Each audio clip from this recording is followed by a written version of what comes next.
तो अच्छी खबर इस वक्त पुणे से यह है कि सीरम इंस्टीट्यूट ऑफ इंडिया में जो आग लगी थी वो पूरी तरीके से नियंत्रण में है। अब वहां पर कूलिंग का काम किया जा रहा है और 1 घंटे के अंदर पूरी तरीके से यह आग बुझा ली जाएगी। यह फायर ब्रिगेड के जो अधिकारी मौके पर मौजूद हैं उन्होंने इंडिया टीवी को बताया है। साथ ही सभी फंसे हुए लोगों को बचा लिया गया है, लेकिन तब भी एक सर्च ऑपरेशन चल रहा है और जब कूलिंग का काम पूरा हो जाएगा तो उसके बाद फिर देखा जाएगा कि अंदर कहीं और कोई व्यक्ति फंसा हुआ तो नहीं है। और सबसे बड़ी बात, ये कोविशील्ड का प्लांट इस जगह से लगभग 1 किलोमीटर दूर है।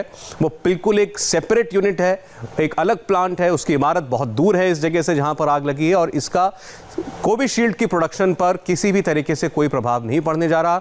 ना ही कोविशील्ड जहां स्टोर की गई है उस जगह का इससे कोई लेना देना है।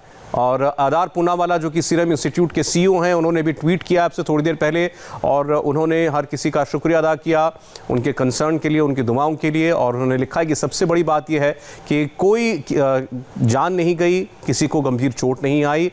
कुछ हिस्से जो हैं इस इमारत के, कुछ फ्लोर्स जो हैं वो पूरी तरीके से तबाह हो गए हैं, लेकिन फिर भी किसी को गंभीर चोट नहीं आई है, ये आधार पूनावाला बता रहे हैं। दिनेश मौर्य हमारे साथ इस वक्त बने हुए हैं लगातार। दिनेश, अब ये लगभग हर तरफ से कंफर्म हो चुका है कि ना तो कोविशील्ड से इस इमारत का कोई संबंध है, कोविशील्ड पूरी तरीके से सुरक्षित है, जहाँ वो बन रही है वो प्लांट पूरी तरह सुरक्षित है, और ये इमारत जिसमें आग लगी थी वो आग भी अब लगभग बुझा ली गई है।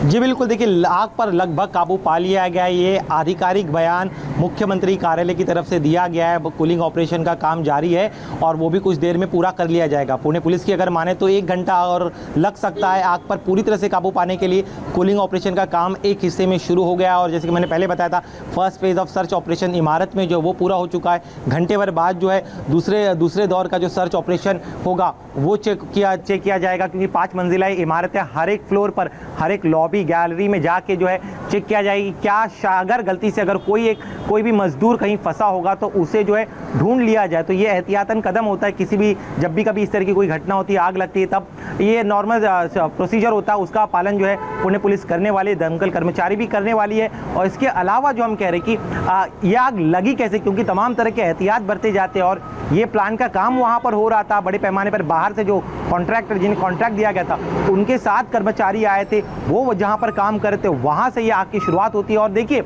ये प्लान का जहाँ काम हो रहा था वहाँ पर आग पहले लगी, उसके बाद धीरे धीरे जो 5वां फ्लोर है हर पूरे फ्लोर पर ये आग फैल गई और बहुत कम समय में ये आग फैल गई। तो क्या इसके पीछे किसी तरह का कोई फाउल प्ले है या नहीं, इस एंगल को वेरीफाई करने पर सबसे ज्यादा जोर जो है वहाँ की स्थानीय जांच एजेंसियां वो दे रही है। ये बात जो स्थानीय पुलिस है वो कह भी चुकी है कि हर एंगल से इस आग के, इस कांड की, अग्निकांड की तफ्तीश की जाएगी, देखा जाएगा कि कहीं इसके पीछे किसी की कोई शरारत तो नहीं थी। शुक्रिया दिनेश आपका। और हमारे लिए वक्त हो गया एक ब्रेक का। ब्रेक के बाद लौटते हैं इस वक्त की हेडलाइंस के साथ।